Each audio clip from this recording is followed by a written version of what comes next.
রহস্য রোমাঞ্চে ঘেরা বাংলা তথা বিশ্ব সাহিত্যের নানান গল্প নিয়ে আসছি আমরা আমাদের চ্যানেল মৃতের শহর। নমস্কার সাসপেন্স স্টেশন মৃতের শহরের সকল শ্রোতা বন্ধুকে। আমি সুপ্রতিম নিয়ে চলে এসেছি আরও একটি নতুন রোমাঞ্চকর গল্প নিয়ে। আজ আমাদের নিবেদন নির্মলেন্দু গৌতমের লেখা নির্জন ফরেস্ট বাংলোয়। শুরু হচ্ছে আজকের গল্প।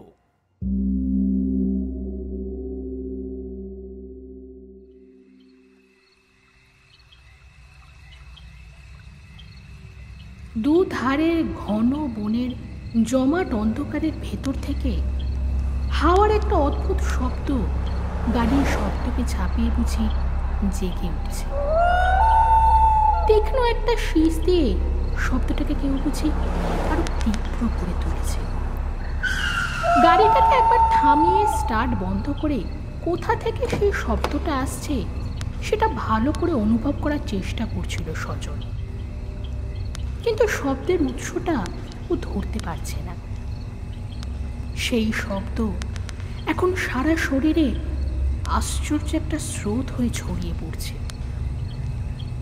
না, এরকম অদ্ভুত আর অস্বস্তিকর শব্দ এর আগে সজল কখনো শোনেনি। গাড়ির হেডলাইটে যতটুকু দেখতে পাচ্ছে ততটুকু স্থির হয়েই আছে। হাওয়ার কোনো খেলা কোনোখানেই নেই।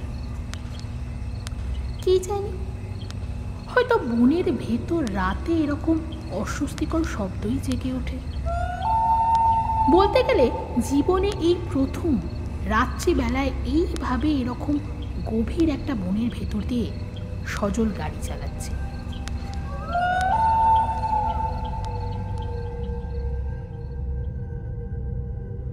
দুদিন আগে ডুয়ার্সের দমনপুরে এসেছিল সজল। ফরেস্ট ডিপার্টমেন্টের বড় সড়ো চাকরি করে তার পিস্তুত ভাই সুরঞ্জন। বছর দেড়েক হলো সুরঞ্জন দমনপুর ফরেস্ট অফিসে বদলি হয়ে এসেছে। বদলি হয়ে এসেই সজলকে বেড়াতে আসবার জন্য চিঠি লিখেছিল সুরঞ্জন। আসলে সজল ছোটবেলা থেকেই অ্যাডভেঞ্চার প্রিয়। দমনপুরে এলে হয়তো সেই অর্থে অ্যাডভেঞ্চার হবে না, কিন্তু ডুয়ার্সের অরণ্যের যে সবুজ সৌন্দর্য তা দেখা যাবে। অ্যাডভেঞ্চারের চাইতে সেটা এতটুকুও কম নয়, এ কথাই লিখেছিল সুরঞ্জন। সময় পেলেই যাব। সুরঞ্জনের চিঠির উত্তরে লিখেছিল সজল, কিন্তু কিছুতেই যাবার মতো সময় করে উঠতে পারছিল না। এবার একসঙ্গে কয়েকদিনের ছুটি পেয়েই চলে এসেছিল দমনপুর। আসবার একটা কারণও আছে। মাসখানেক আগে একটা গাড়ি কিনেছে সজল। গাড়ি নিয়ে লম্বা দৌড়ে বেরিয়ে পড়ার মতো মজা নেবার ইচ্ছাটাও সজলের মনের ভেতরে খেলা করছিল। দুটো দিন সুরঞ্জনের সঙ্গে বনের ভেতর বেরিয়ে ডুয়ার্সের নিবিড় অরণ্যের সৌন্দর্য উপভোগ করেছে সজল। সুরঞ্জন যাই বলুক, বনের ভেতর সেই বেড়ানো অ্যাডভেঞ্চারের চাইতে কম আনন্দ দেয়নি সজলকে। বনের ভেতর বেড়াতে বেড়াতেই জয়ন্তীর গল্প করছিল সুরঞ্জন। ছোট্ট একটা শহর জয়ন্তী, পাহাড়ের মজা আছে সেই ছোট্ট শহরে। একসময় জমজমাট ছিল জয়ন্তী। লাইমস্টোন কোম্পানির অফিস ছিল বলেই প্রচুর লোকের যাওয়া আসা ছিল জয়ন্তীতে। প্রচুর গাড়িও চলাচল করত। এখন সেই অফিস আর নেই, তাই জয়ন্তীও নির্জন হয়ে গেছে। সেই নির্জনতার জন্যই এখন জয়ন্তীকে আরো ভালো লাগবে সজলের। কিন্তু থাকবার জায়গা কি পাওয়া যাবে? প্রশ্ন করেছিল সজল। জয়ন্তীতে একটা ফরেস্ট ডাক বাংলো আছে। সত্যি যদি সজল যেতে চায় সুরঞ্জন তাহলে সব ব্যবস্থা করে দিতে পারবে বলেছিল সুরঞ্জন। সজল যেতে চেয়েছিল, আর সুরঞ্জনও ব্যবস্থা করে দিয়েছিল সেই ডাক বাংলোয়। সকালের দিকে বেরিয়ে পড়বার কথা বলেছিল সুরঞ্জন, কিন্তু রাতের বন দেখবার জন্যই সজল সন্ধ্যের পর গাড়ি নিয়ে বেরিয়েছে। বেশ ভালোই লাগছিল প্রথমটা। গাড়ির হেডলাইট, বনের পথ আর ড্যাশবোর্ডের নীল আলোয় পুরো ব্যাপারটাকেই বেশ অ্যাডভেঞ্চার মনে হচ্ছিল। কিন্তু এখন বনের ভেতর থেকে উঠে আসা হাওয়ার শব্দের সঙ্গে সেই শিশের শব্দ খানিকটা অস্বস্তি তৈরি করছে বলেই তাড়াতাড়ি জয়ন্তীতে পৌঁছাবার একটা তাড়া অনুভব করল সজল। ঘড়ির কাঁটায় চোখ রাখল সজল। 7:10। বনের ভেতর সন্ধ্যার পরই বুঝি গভীর রাত নেমে আসে। মনে মনে ভাবল সজল। গাড়িটা থামিয়ে সব আলো নিভিয়ে দিয়ে একটু সময় বনের অন্ধকারটুকু উপভোগ করতে ইচ্ছে হচ্ছিল সজল। কিন্তু এখন সেই ইচ্ছেটাকে সে মনের ভেতরেই রেখে দিল। সামনের দিকে চোখ রেখে হেডলাইট থেকে ছড়িয়ে পড়া আলো দেখতে দেখতে আর সেই অস্বস্তিকর শব্দটা শুনতে শুনতেই গাড়ি চালাতে থাকলো নিঃশব্দে।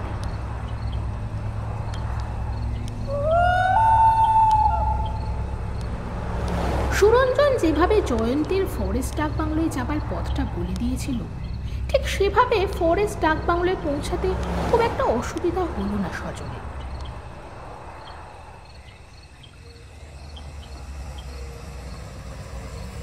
ফরেস্ট ডাক বাংলোর নেপালি গার্ড সজলের গাড়িটা দেখেই একটা টর্চ হাতে কাছে এসে দাঁড়াল। স্টার্ট বন্ধ করে গাড়ি থেকে নেমে এলো সজল। গার্ডের দিকে তাকিয়ে বলল, আমার আসবার খবর নিশ্চয়ই তোমার কাছে আছে। হ্যাঁ সাব, চলিয়ে আপনার ঘরটা দেখিয়ে দিচ্ছি। সজল বলল, একটু দাঁড়াও। বলে গাড়ি থেকে ব্যাগটা বের করে গার্ডের হাতে ধরিয়ে দিয়ে গাড়িটাকে লক করল। তারপর ফিরে গার্ডের হাত থেকে ব্যাগটা নিয়ে বলল, নাও চলো। চারিদিকের গাছপালা আর অন্ধকারের মধ্যে বাংলোটাকে কেন যেন ভৌতিক একটা বাড়ি বলে মনে হচ্ছে। খুব কম পাওয়ারের যে আলোটা বারান্দায় জ্বলছে, সে আলোটা বুঝি যে কোনো মুহূর্তে হারিয়ে যাবে অন্ধকারে। মনে হচ্ছে হারিয়ে যাবার জন্যই যেন আলোটা জ্বলছে। এখন কি আর কেউ বাংলোয় আছে? গার্ডের দিকে তাকিয়ে প্রশ্নটা করল সজল। না সাব, আর তো কেউ নেই, উত্তর দিল গার্ড। গার্ডকে আর কোনো প্রশ্ন করল না সজল। ফিরে গার্ডের সঙ্গে পায়ে পায়ে বাংলোর বারান্দায় এসে উঠল। বারান্দার প্রথম ঘরটাই যে সজলের জন্য, গার্ড সেই ঘরটার দরজা তালা খুলতে বুঝতে পারল সজল। আসুন সাব, আসুন। ঘরে ঢুকে আলোটা জ্বালিয়ে সজলকে ডাক দিল গার্ড। সজল ঘরে ঢুকল, দেখল ঘরটাকে। তারপরে এগিয়ে গিয়ে টেবিলের ওপর রাখলো ব্যাগটা। গার্ড বলল, খানা কিছু বলতে হবে নাকি সাব? না, রাতের খানা আমি রাস্তায় খেয়েই এসছি। উত্তর দিল সজল। ঠিক আছে, কোনো দরকার হলে ডাকবেন সাব, আমি ওপাশের ঘরটায় থাকি। ঠিক আছে, উত্তর দিল সজল। আর দাঁড়ালো না সে, চলি সাব বলে চলে গেল। ব্যাগটা থেকে জিনিসপত্র বের করতে হবে। ব্যাগের ওপর ঝুঁকে পড়ে চেনটা টানল সজল। ঠিক সেই মুহূর্তে সেই তীব্র শিশের সঙ্গে বনের ভেতরের সেই হাওয়ার শব্দ যেন ঘরের ভেতর লাফিয়ে নেমে পড়ল। ঝনঝন করে উঠল কাচের জানলাগুলো। কম পাওয়ারের আলোটার ওপর কেউ যেন কালো একটা ওড়না দোলাতে থাকলো। চমকে উঠে ফিরে দাঁড়ালো সজল।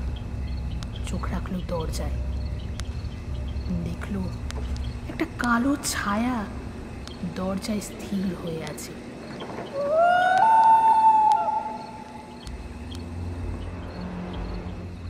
মনে হলো জমাট সেই কালো ছায়ার মুখে তীক্ষ্ণ দুটো দাঁত তীব্র কোনো আকাঙ্ক্ষায় একটুখানি ফাঁক হয়ে আছে। পাথরের মতো স্থির হয়ে গেল সজল। মৃত্যুর মতো একটা আতঙ্ক মেরুদণ্ডের ভেতর দিয়ে শীতল স্রোত হয়ে তরঙ্গিত হতে থাকলো শরীরে। নিজের অজান্তেই হঠাৎ তীব্র গলায় চেঁচিয়ে উঠল সজল। দু হাত মুঠো করে শূন্যে তুলে ধরল। বাইরে থেকে উঁচু গলায় গার্ডের চিৎকার ভেসে এলো।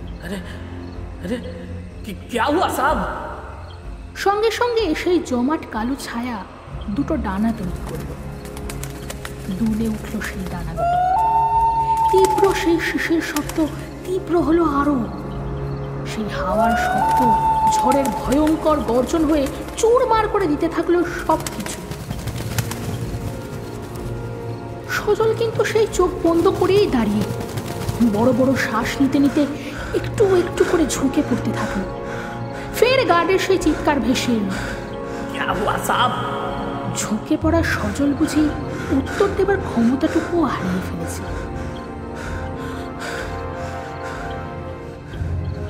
সিঁড়ি বেয়ে পায়ের শব্দ কি উঠে আসছে? হ্যাঁ, সিঁড়ি বেয়ে সত্যি উঠে আসছে পায়ের শব্দ।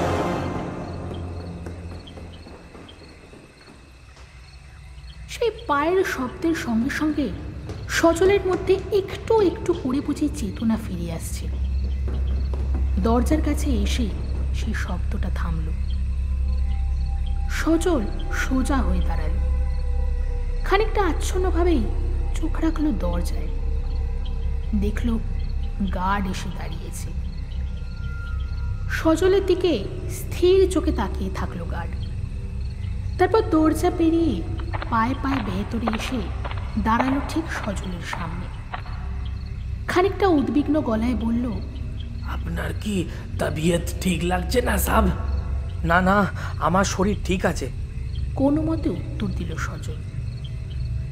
গার্ড বোধহয় বিশ্বাস করল না কথাটা। সজলের অন্তত তাই মনে হলো। কিন্তু যা ঘটেছে খানিক আগেই, সজল কিছুতেই তা বলতে পারবে না গার্ডকে।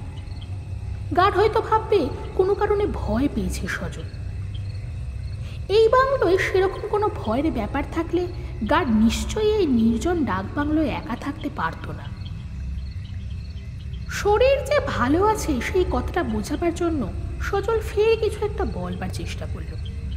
কিন্তু তার আগেই গার্ড বলল, স্যার, আপনি কি কিছু দেখিয়ে ভয় পেয়ে গিয়েছেন?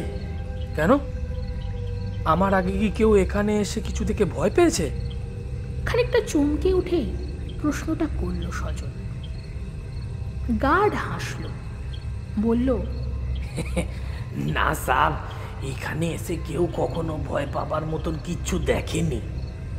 আমি এখানে 15 বছর আছি। মাঝে মধ্যেই একা থাকতে হয় আমাকে। আমিও সাব কোনোদিনও কিচ্ছু দেখি নাই। তাহলে দারুণ ভয়টা কি তাকেই অনুসরণ করে ফরেস্ট বাংলো পর্যন্ত এসেছে? খানিক আগে দরজায় যে ভয়ঙ্কর কালো ছায়াটাকে সজল দুলতে দেখেছে তার তীক্ষ্ণ সাদা দুটো দাঁত। সেই কালো ছায়াটাই কি সেই ভয়? তীব্র একটা ভয়ের তরঙ্গ সজলকে নিয়ে বুঝে আছড়ে পড়ল। কোনো রকমে দু পা এগিয়ে এসে খাটের উপর বসল সজল। খাটের পাশেই রাখা ছিল জলের বোতল ভরা ব্যাগটা। হাত বাড়িয়ে সেটা তুলে নিয়ে জলের বোতলটা বের করল সজল। ঢকঢক করে জল খেল খানিকটা। স্থির চোখে সজলের জল খাওয়াটা দেখল গার্ড। তারপর হঠাৎ সজলের দিকে ঝুঁকে পড়ে বলল, একটা কথা বলবো স্যার।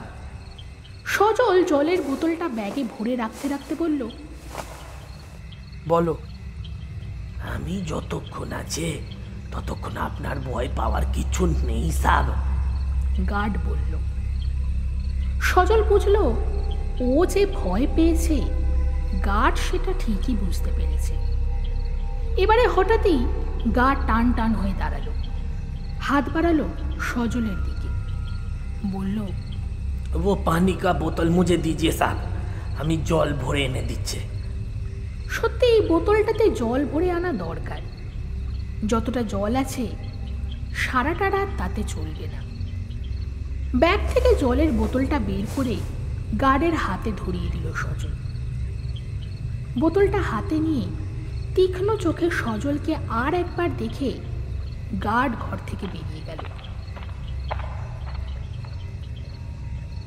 ভয় ভয় দরজার দিকে চোখ রাখলো সজল। ভেতরে ভেতরে অসহায় একটা অস্থিরতা বুঝে বিপন্ন করলো সজলকে। এরকম একটা ভয় যে তাকে তাড়া করে ফিরবে সজল তা ভাবতেই পারছে না। আচ্ছা, সজল যদি এখান থেকে এখন বেরিয়ে পড়ে, কিন্তু বেরিয়ে পড়ার মতো সাহসও এই মুহূর্তে বুকের মধ্যে খুঁজে পাচ্ছে না সজল। অচেনা বন পাহাড়ের পথ, অন্ধকারে ডুবে আছে চারদিক। হঠাৎ হঠাৎ যদি জমাট কালো ছায়াটা গাড়ির উইন্ডস্ক্রিনের ওপর ঝাঁপিয়ে পড়ে, যদি যদি এলোমেলো করে দেয় ফেরার পথ। সত্যিই সজল ভয়ের এক অন্ধকার শূন্যতার মধ্যে একটু একটু করে তলিয়ে যাচ্ছে।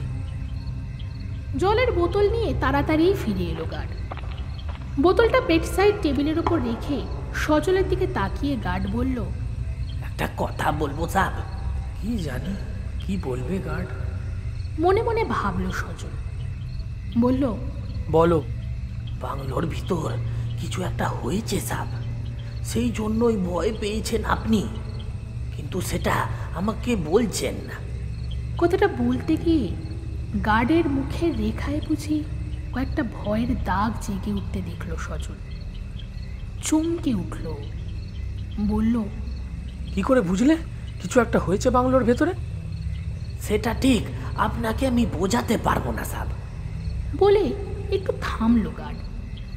চাপা একটা উত্তেজনায় বড় একটা শ্বাস নিয়ে ফের বলল, কিচ্ছু ভাববেন না সাহেব, বন্দুক নিয়ে সারা রাত আমি পাহারা দেব। কথাটা শেষ করে আর দাঁড়ালো না। আচ্ছা চলি সাহেব, গুড নাইট। বলে প্রায় ছুটেই বেরিয়ে গেল ঘর থেকে। আর এক মুহূর্ত দেরি করল না সজল। খাট থেকে উঠে গিয়ে দরজাটা বন্ধ করে দিল। কিছুটা সময় দাঁড়িয়ে রইল সেখানে। তারপর পায়ে পায়ে এসে খাটের ওপর বসে হাত ঘড়িটা চোখের সামনে তুলে ধরল। মাত্র 8:30।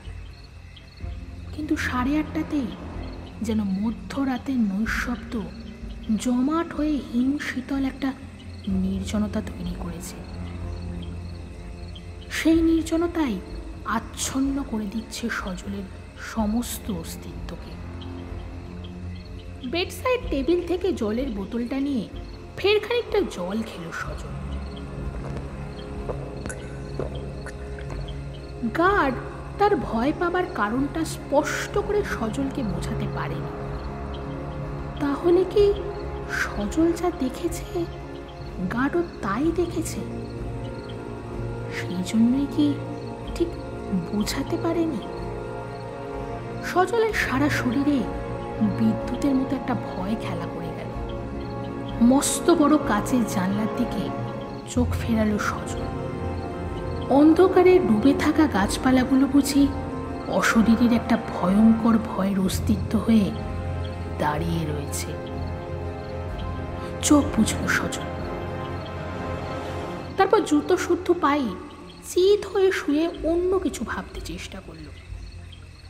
কাল দিনের আলো ফোটবার সঙ্গে সঙ্গেই এখান থেকে বেরিয়ে পড়বে সজল। এক মুহূর্ত আর এখানে না। এখন রাতটা শুধু ভালোই ভালোই কেটে গেলেই হয়। অবশ্য একটা ব্যাপারে নিশ্চিন্তি, রাতটা জেগেই পাহারা দেবে গার্ড। তেমন কিছু ঘটে যাবার আগেই অন্তত সাহায্য পাওয়া যাবে তার। এসব ভাবতে ভাবতে কখন যে সজল ঘুমিয়ে পড়ল নিজেও টের পেল না। হঠাৎ প্রবল একটা কিসের শব্দে লাফিয়ে উঠে বসল। নিজের অজান্তে 2 হাত মুঠো করে নিজেকেই বুঝে আঁকড়ে ধরতে চেষ্টা করল। স্পষ্টই বুঝতে পারল বাংলোটার চারিদিকে কিছু একটা উড়ে বেড়াচ্ছে। ডানার শব্দ ছড়িয়ে পড়ছে ঝোড়ো হাওয়ার শব্দের মতো। দারুণ একটা আতঙ্কে কাচের জানলার দিকে চোখ রেখে সেই শব্দটাকে বোঝার চেষ্টা করল সজল। ঠিক সেই মুহূর্তে কালো একটা জমাট ছায়া বিশাল ডানা মেলে আছড়ে পড়ল জানলার কাছের উপর।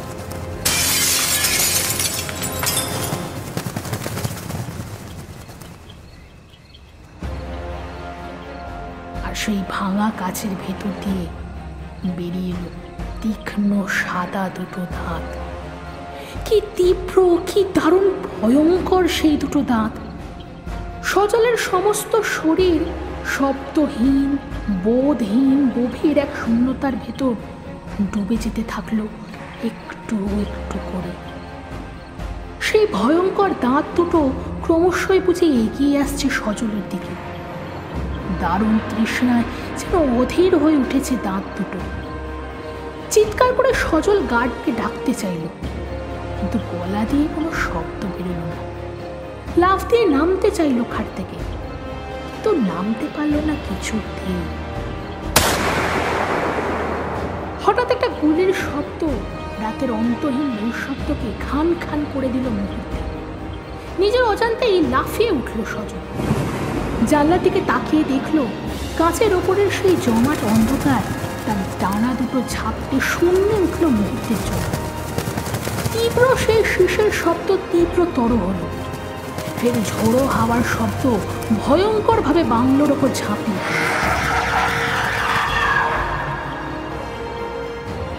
না, আর সহ্য করতে পারছে না সজল।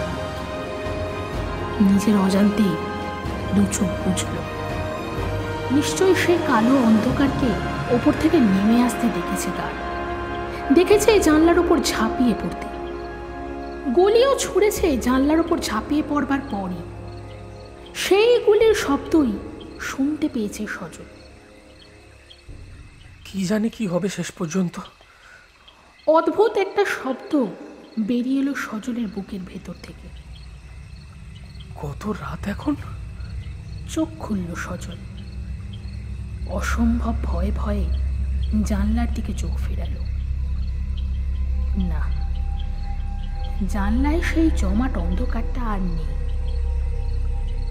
ভাঙা কাচের ভেতর দিয়ে বাইরের অন্ধকারটুকুই শুধু দেখা যাচ্ছে। এবার নিজেকে ফিরে পেতে চেষ্টা করলো দারুণভাবে। ঠিক তখনই বাইরের অন্ধকারের ভেতর থেকে রক্ত জল করা তীব্র একটা আর্ত চিৎকার ভেসে এলো। কেউ যেন ভয়ঙ্কর মৃত্যুর মুঠোর ভেতর থেকে নিজেকে ছাড়িয়ে নেবার জন্য প্রাণপণ চেষ্টা করছে। জীবনে এমন চিৎকার কখনো শোনেনি সজল। ঝুঁকে পড়ে দু হাতে কান দুটো চেপে ধরল। তো সেই ভয়ঙ্কর চিৎকার থেকে দারুণ রকমের একটা দুঃস্বপ্নের ভেতর ক্রমশই ডুবে যেতে থাকলো। তবু কোনো রকমে খানিকটা স্থির রাখতে চেষ্টা করলো নিজেকে। ও অমনভাবে হঠাৎ মৃত্যু যন্ত্রণা চিৎকার করছে কে? আচ্ছা, গার্ডের কি কিছু হয়েছে? না, গার্ড ছাড়া এখানে এই মুহূর্তে আর কারো তো থাকার কথা নয়।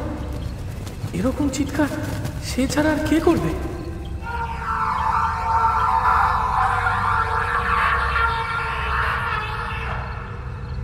আর কিছু ভেবে উঠবার আগেই হঠাৎই থেমে গেল সেই চিৎকার।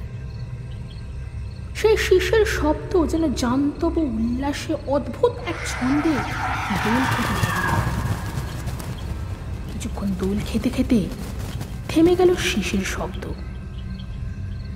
তারপর এক অনন্ত নৈঃশব্দ খেলা করতে থাকলো চতুর্দিকে। সজলের মনে হলো সে এবার ঠিক মরেই যাবে। দারুণ একটা কান্নায় গলার ভেতরটা ব্যথা করতে থাকলো সজলের। চোখ তুলে ছাদের দিকে তাকালো সজল। কি যেন খুঁজতে চেষ্টা করলো সেখানে। জানলায় ঝুলতে থাকা কাঁচের একটা টুকরো হঠাৎ মেঝের ওপর শব্দ করে পড়ল। অনন্ত নৈঃশব্দের মধ্যে যেন ঘরের ভেতরের চার দেয়াল, ছাদ আর মেঝের ওপর প্রতিধ্বনিত হলো সেই শব্দ। সঙ্গে সঙ্গে কি যেন ঘটে গেল সজলের ভেতর। টান টান হয়ে বসলো সজল। হাত বাড়িয়ে তুলে নিল জলের বোতলটা। ঢকঢক করে বেশ খানিকটা জল খেল। বাকি জলটুকু ঢেলে দিল মাথায়। একটু একটু করে নিজেকে কি ফিরে পাচ্ছে সজল? হ্যাঁ, একটু একটু করে সত্যি সজল নিজেকে ফিরে পাচ্ছে। নিজের অজান্তেই সজল চোখের সামনে হাতটা তুলে চোখ রাখলো ঘড়ির ওপর। 2:20। সজল এবার একটু সরে এসে খাট থেকে নেমে দাঁড়াল। অনেকদিন অসুখে ভুগে উঠলে যেমন মনে হয়, এখনো ঠিক তেমনই মনে হচ্ছে। গার্ডের খবরটা একবার নেওয়া উচিত। হঠাৎই কথাটা মনে হলো সজলে। দরজার দিকে তাকালো একবার, বড় করে শ্বাস নিল একটা, তারপর পায়ে পায়ে এসে দাঁড়ালো দরজার সামনে। উত্তেজনায় তোল পার হচ্ছে বুকের ভেতরটা, তবু নিজেকে নিজেই অতিক্রম করলো সজল। হাত বাড়িয়ে দরজাটা খুলল। সঙ্গে সঙ্গেই এক রাশ এলোমেলো ঝোড়ো হাওয়া বুঝি ঝাঁপিয়ে পড়ল সজলের শরীরে। শিউরে উঠল সজল। স্থিরভাবে দরজায় দাঁড়িয়ে চোখ বাড়ালো বাইরে। নির্জনতা যেন ভয়ঙ্করভাবে তরঙ্গিত হচ্ছে চারিদিকে। এভাবে যে ভয়ঙ্কর হয়ে উঠতে পারে নির্জনতা, সজল বুঝি তা ভাবতেও পারেনি। বারান্দার মৃদু আলোটুকু রাতের হালকা কুয়াশায় ডুবে আছে। বারান্দা ছাড়িয়ে বাংলোর প্রাঙ্গণে নামতে পারছে না সেটা। দরজা দিয়ে লাফিয়ে পড়া ঘরের আলোটুকুও বারান্দায় এসে থমকে গেছে। কিন্তু গার্ড কোথায়? গুলি ছুঁড়ে কখনো এসে মিলিয়ে যেতে পারে না। দরজা খুলে সজলকে বেরিয়ে আসতে দেখে নিশ্চয়ই তার কাছে এসে জিজ্ঞেস করা উচিত ছিল কেন সজল দরজা খুলেছে। গার্ডকে কি চেঁচিয়ে একবার ডাকবে সজল? ডাকাই তো উচিত। মনে মনে কথাটা ভেবে সজল 2 পা এগিয়ে এলো। তারপর ভাঙা গলায় চেঁচিয়ে ডাকলো গার্ডকে। ও ভাই, ভাই শুনছ? সঙ্গে সঙ্গে বাংলোর প্রাঙ্গণ থেকে তীব্র সেই শিশল শব্দ চারিদিকে ভয়ঙ্কর নির্জনতাকে যেন ঝড়ের উত্তাল সমুদ্রের মতো অস্থির গর্জনে ভরে দিল। কোনো রকমে 2 পা এগিয়ে এলো সজল। বারান্দার রেলিং ধরে সামলে নিল নিজেকে। তারপর 2 চোখ বুজে বড় বড় শ্বাস নিল বার কয়েক মুহূর্ত সেভাবেই দাঁড়িয়ে থেকে আস্তে আস্তে চোখ খুলল সজল। রেলিংয়ের ওপর আরও খানিকটা ঝুঁকে পড়ে অন্ধকারের ভেতরেই চোখ বাড়ালো বুঝি কিছু বুঝবার জন্য। সঙ্গে সঙ্গে বুঝি নিঃশ্বাস বন্ধ হয়ে এলো সজলের। সেই জমাট অন্ধকারটা প্রাঙ্গণের ওপর কি যেন একটা জিনিসকে তার 2টো ডানায় চেপে ধরে আছে। ধীরে ধীরে দুলছে ডানা দুটো। অলৌকিক একটা ছন্দে যেন দোলাচ্ছে প্রাঙ্গণের পুরো অন্ধকারটাকে। ফের তেমনি ভাঙা গলায় গার্ডকে ডাকলো সজল। ও ভাই শুনছ? এদিকে। না, কোনো উত্তর এলো না। খানিকটা সময় কিভাবে যেন গড়িয়ে গেল। হঠাৎ সজল দেখল সেই ডানা দুটো আরো জোরে দুলতে দুলতে ভেসে উঠল আস্তে আস্তে। চতুর্দিকের সমস্ত অন্ধকার যেন ভর করেছে সেই ডানায়। বাতাস যেন সেই ডানার সঙ্গী হলো। গাছপালার ভেতর অসংখ্য পাখি ডেকে উঠল একসঙ্গে। ডানা দুটো উঠতে উঠতে 2 বার প্রদক্ষিণ করলো বাংলোটাকে। তারপর হঠাৎই তীব্র বেগে উত্তরের পাহাড়ি অরণ্যের কুয়াশায় হারিয়ে গেল। সঙ্গে সঙ্গেই চতুর্দিক পাল্টে গেল আশ্চর্যভাবে। কুয়াশা ঢেকে থাকা রাতটা ভারহীন একটা অনুভবে ভরে দিল সজলকে। এবার বাংলোর প্রাঙ্গণের দিকে চোখ রাখল সজল। প্রাঙ্গণের অসহ্য অন্ধকারে চিত হয়ে কে শুয়ে আছে? তীব্র একটা ভয়ে সজল ঝুঁকে পড়ল সেদিকে। মাথার টুপিটা দেখে মুহূর্তে চিনে ফেলল গার্ডকে। তাহলে গার্ডকেই ঢেকে রেখেছিল সেই ডানা দুটো? না, আর এক মুহূর্তও দেরি করল না সজল। টান টান হয়ে দাঁড়ালো, তারপর দ্রুত পায়ে বারান্দা থেকে নেমে এলো। ফের একবার চিত হয়ে শুয়ে থাকা গার্ডকে দেখে নিয়ে পায়ে পায়ে সামনে এসে ঝুঁকে পড়ল গার্ডের শরীরের ওপর। ঝুঁকে পড়েই আতঙ্কে লাফিয়ে উঠল। মৃত্যু যন্ত্রণায় বিস্ফারিত গার্ডের চোখ দুটো আকাশের দিকে স্থির। হাঁ হয়ে আছে মুখটা। বন্দুক আর টর্চটা পড়ে আছে পাশে। না, গার্ড আর বেঁচে নেই, স্পষ্টই বুঝতে পারল সজল। প্রবল একটা আতঙ্কে পালাতে গিয়েও সজল পালাতে পারল না। কোনো রকমে পাশে পড়ে থাকা গার্ডের টর্চটা তুলে গার্ডের মুখের ওপর আলো ফেলল। চমকে উঠল সঙ্গে সঙ্গে। গার্ডের গলার দুদিকে গভীর দুটো ক্ষত, রক্তের দাগ লেগে আছে সেই ক্ষত দুটোয়। মুহূর্তে সেদিক থেকে চোখ সরিয়ে নিল সজল। তাহলে ডানাওয়ালা জমাট অন্ধকারের মতো যেটা এতক্ষণ ধরে ভয়ঙ্কর শীষের শব্দ বাজিয়ে সজলের পিছনে ছুটে বেড়াচ্ছিল, সেটা একটা ভ্যাম্পায়ার, রক্তচোষা পাথর। শেষ পর্যন্ত গার্ডের গলায় নিষ্ঠুর দাঁত বসিয়ে সে তার তৃষ্ণা মিটিয়েছে। অথচ আশ্চর্য, বনের ভেতর ঢোকার পর থেকেই তো সে অনুসরণ করে এসেছিল সজলকে। তাহলে কি জানলায় জমাট অন্ধকারটাকে ঝাঁপিয়ে পড়তে দেখে গুলি ছুটতেই ক্রোধে সজলকে ছেড়ে গার্ডের উপরে ঝাঁপিয়ে পড়েছিল সেই রক্তচোষা বাদুকটা? সজলের বদলে গার্ডের রক্তেই কি সে তার তেষ্টা মিটিয়েছে? ভেতরে ভেতরে দারুণ একটা ভয়ে শিউরে উঠল সজল। না, নিজেকে বুঝি আর ধরে রাখতে পারছে না। ফের একবার গার্ডের গলার সেই ক্ষত দুটোর দিকে তাকালো আতঙ্কে আর যন্ত্রণায় বিস্ফারিত হওয়া গার্ডের মুখের দিকে।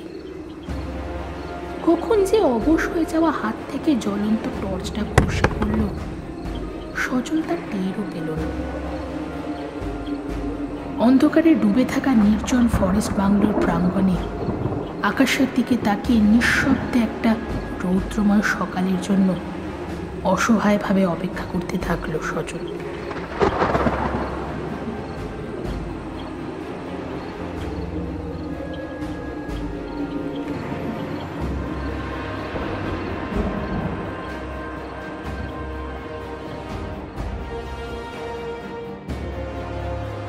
শুনছিলেন আমাদের আজকের গল্প নির্জন ফরেস্ট বাংলো। রচনা নির্মলেন্দু গৌতম। সজল ও গার্ডের ভূমিকায় সুপ্রতিম। কথকের ভূমিকায় আমি শুভপ্রিয়া। আমাদের উপস্থাপনা যদি আপনাদের ভালো লেগে থাকেন তাহলে প্লিজ আমাদের চ্যানেলটিকে সাবস্ক্রাইব করুন। আমাদের ফলো করতে পারেন আমাদের ফেসবুক ও ইনস্টাগ্রামের পেজে সাসপেন্স স্টেশন মৃতের শহর এই নামে। দেখা হচ্ছে খুব তাড়াতাড়ি আরেকটি নতুন রোমাঞ্চকর পর্ব নিয়ে। সঙ্গে থাকুন।